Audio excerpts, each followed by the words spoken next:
الشيطان الرجيم. بسم الله الرحمن الرحيم. الحمد لله الذي أنزل على عبده الكتاب ولم يجعل له عوجا قيما لينذر بأسا شديدا من لدنه ويبشر المؤمنين الذين يعملون الصالحات أن لهم أجرا حسنا ماكثين فيه أبدا وينذر الذين قالوا اتخذ الله ولدا ما لهم به من علم ولا لآبائهم كبرت كلمة تخرج من أفواههم إن يقولون إلا كذبا فلعلك باخع نفسك على آثارهم إن لم يؤمنوا بهذا الحديث أسفا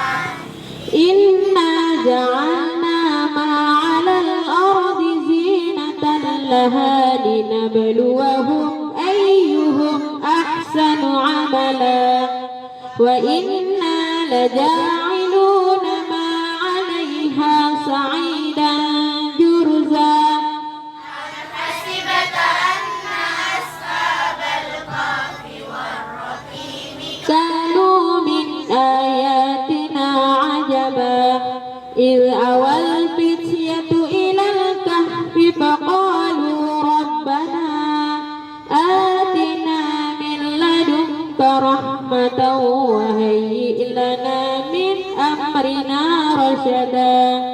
الذين كانت أعينهم في غطاء عن ذكري وكانوا لا يستطيعون سمعا أفحسب الذين كفروا أن يتخذوا عبادي من دوني أولياء إنا أعتدنا جهنم للكافرين نزلا قل هل ننبئكم بالأخسرين أعمالا الذين ضل سعيهم في الحياة الدنيا يحسبون أنهم يحسنون صنعا أولئك الذين كفروا بآيات ربهم ولقائه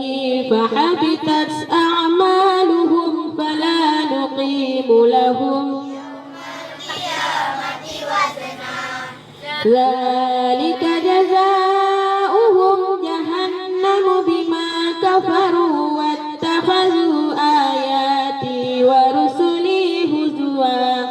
إن الذين آمنوا وعملوا الصالحات كانت لهم جنات الفردوس نزلا خالدين فيها لا يبغون عنها حولا قل لو كان البحر مدادا لكلمات ربي لنفد البحر قبل أن تنفد كلمات ربي ولو جئنا قل إنما أنا بشر مثلكم يوحى إلي أنما إلهكم إله واحد فمن كان يرجو لقاء ربه فليعمل عملا صالحا ولا يشرك بعبادة ربه أحدا صدق الله